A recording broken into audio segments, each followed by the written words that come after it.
형제가 유산을 몰래 가져갔습니다. 여러분, 부모님이 돌아가신 뒤 형제자매 사이가 멀어졌다는 이야기 많이 들어보셨을 겁니다. 형이 혼자 집문서를 가져갔어요. 동생이 아버지 통장을 다 비웠어요. 아무 말 없이 유산 정리를 끝내버렸습니다. 이런 이야기, 절대 남의 일이 아닙니다. 실제로 대한민국 가정 세 곳 중 한 곳은 부모 사망 후 상속 문제로 갈등을 겪는다고 합니다. 그런데 말입니다. 이런 갈등 속에서도 이기는 사람은 따로 있습니다. 바로 법적으로 똑똑하게 대응한 사람입니다. 그럼 어떻게 해야 유산 다툼에서 불리하지 않게 시작할 수 있을까요? 지금부터 한 걸음씩 차근차근 알려드릴게요. 상속 때문에 형제와 등을 돌리는 일이 생각보다 많습니다.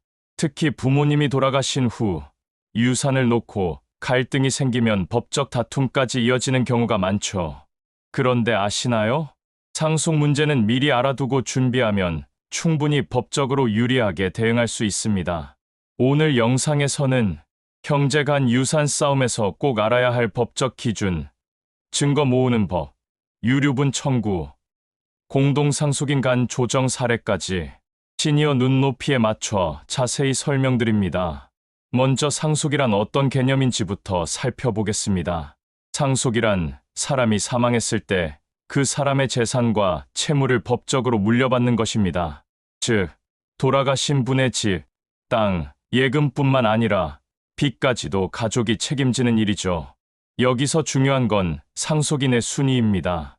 1순위는 자녀나 손자녀 등 직계비속, 2순위는 부모나 조부모 등 직계존속, 3순위는 형제자매, 그리고 배우자는 항상 함께 상속을 받는 공동상속인입니다. 예를 들어 자녀가 있고 배우자가 있다면 그 재산은 자녀들과 배우자가 나눠 가집니다. 만약 자녀가 없고 부모가 생존해 있다면 배우자와 부모가 공동으로 상속을 받는 구조죠. 이렇게 기본 구조부터 알고 있어야 나중에 형제가 갑자기 이건 내 몫이야 하고 주장할 때 당황하지 않고 대응할 수 있습니다. 그럼 이제 궁금하실 겁니다. 부모님이 유언장을 안 남기고 돌아가셨다면요? 그럴 경우엔 민법에 따라 법정 상속이 자동으로 적용됩니다. 즉, 상속 순위와 법률상 지분에 따라 나누게 되는 거죠. 문제는 여기서부터입니다. 형제 중 누군가가 먼저 움직입니다. 통장에서 현금을 인출한다든가, 집문서를 들고 나가 부동산을 처분하려 든다든가, 아무 말 없이 유산 정리를 일방적으로 진행합니다. 이런 경우 가만히 있으면 안 됩니다. 바로 상속재산 은닉이나 편취로 간주될 수 있기 때문이죠. 그렇다면 어떻게 대응해야 할까요? 바로 증거를 확보하는 것이 우선입니다. 문자나 카카오톡 메시지, 통화 녹취, 부동산 등기부 등본, 계좌 내역 조회, 이런 자료들이 있어야 나중에 법적으로 주장을 할 수 있습니다. 여러분, 혹시 유류분이라는 말을 들어보신 적 있나요? 이건 상속에서 가장 중요한 무기 중 하나입니다. 예를 들어볼게요. 아버지가 생전에 큰아들에게만 전 재산을 물려줬다고 해봅시다. 그럼 나머지 형제들은 아무 권리도 없을까요? 그렇지 않습니다. 법적으로 일정 부분은 반드시 받을 권리가 있습니다. 이걸 유류분이라고 부르죠. 자녀나 배우자는 상속 지분의 절반까지 유류분으로 요구할 수 있습니다. 예를 들어 자녀가 둘이고 총 재산이 2억 원이라면 법정 상속분은 각 1억씩, 유류분은 그 절반인 5천만 원씩이죠. 즉, 큰아들이 2억 전부 가져갔다면 작은아들은 나의 유류분인 5천만 원을 달라며 소송을 제기할 수 있습니다. 이 유류분 청구는 상속을 놓친 사람에게 재산 일부를 되찾을 수 있는 매우 강력한 방법입니다. 하지만 유류분 청구는 사망을 안 날로부터 1년 이내에 해야 합니다. 시간이 지나면 청구권이 사라지니 반드시 기억하세요. 그런데요, 꼭 유산을 받는 게 좋은 것만은 아닐 수도 있습니다. 왜냐하면 부모님의 빚도 상속되기 때문입니다. 모르고 있다가 부모님이 남긴 수천만 원, 혹은 억 단위의 빚까지 물려받는 사례도 실제로 많습니다. 그래서 선택할 수 있는 방법이 두 가지 있습니다. 첫째, 상속 포기.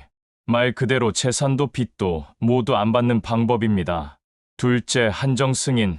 물려받은 재산의 범위 내에서만 빚을 갚겠다고 법원에 신고하는 방식입니다. 이 둘 다 부모님 사망일로부터 3개월 이내에 법원에 신청해야 하며 기한을 넘기면 모든 책임을 지게 됩니다. 이번에는 실제로 벌어진 상속 분쟁 사례들을 간단히 살펴볼게요. 사례 1 유언장을 위조해 혼자 재산을 가져간 형.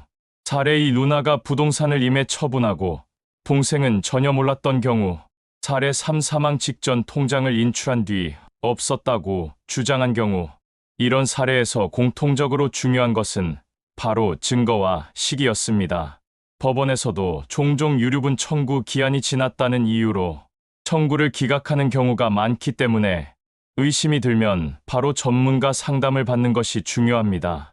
형제 간 분쟁이 심해지면 결국 재판까지 가는 경우가 많은데요. 그 전에 조정을 시도해 볼 수도 있습니다. 바로 상속재산 협의분할이라는 제도입니다. 가족끼리 서로 이야기하고 합의하에 재산을 나누는 방식인데요. 이때 절대 말로만 하지 말고 반드시 서명계약서를 작성해야 합니다. 협의분할계약서 작성, 공동상속인 전원의 서명, 이걸 등기소나 은행에 제출해야 법적 효력이 발생합니다. 안 그러면 나중에 다른 형제가 난 그런 말 한 적 없다고 나올 수 있죠. 자, 그럼 이제 정리해 보겠습니다. 유산 분쟁에 대비해 지금 당장 실천할 수 있는 준비는 다음과 같습니다. 첫째, 부모님께 유언장을 남기시도록 권유하세요. 차필 유언장도 가능하지만 날짜, 서명, 지장 등 요건 필수입니다. 둘째, 부모님의 재산 목록을 정리해 두세요. 부동산, 예금, 보험, 차량 등. 셋째, 가족 간 대화나 결정사항은 기록해 두세요. 카톡, 문자, 통화 녹음 등. 넷째, 누군가 수상한 행동을 보이면 바로 등기부등본이나 계좌 확인. 다섯 번째, 법률 상담은 주저하지 말고 빠르게 받으세요. 무료 상담센터나 시청 법률 지원도 활용 가능합니다. 형제 간의 유산 싸움은 단지 돈 문제가 아닙니다. 그 안엔 부모님의 뜻, 형제 간의 신뢰, 가족의 기억이 모두 얽혀 있습니다. 하지만 그렇다고 해서 아무 말도 못하고 내 몫을 포기해야 하는 건 아닙니다. 가족이니까 양보해야 한다는 말보다 가족이니까 더 공정하게 나눠야 한다는 말이 맞지 않을까요? 여러분, 준비된 자만이 억울하지 않습니다. 지금부터라도 법을 알고 권리를 지키는 연습을 시작해보세요. 이 영상이 도움이 되셨다면 좋아요, 구독, 그리고 가족 또는 친구에게 공유해주세요. 감사합니다.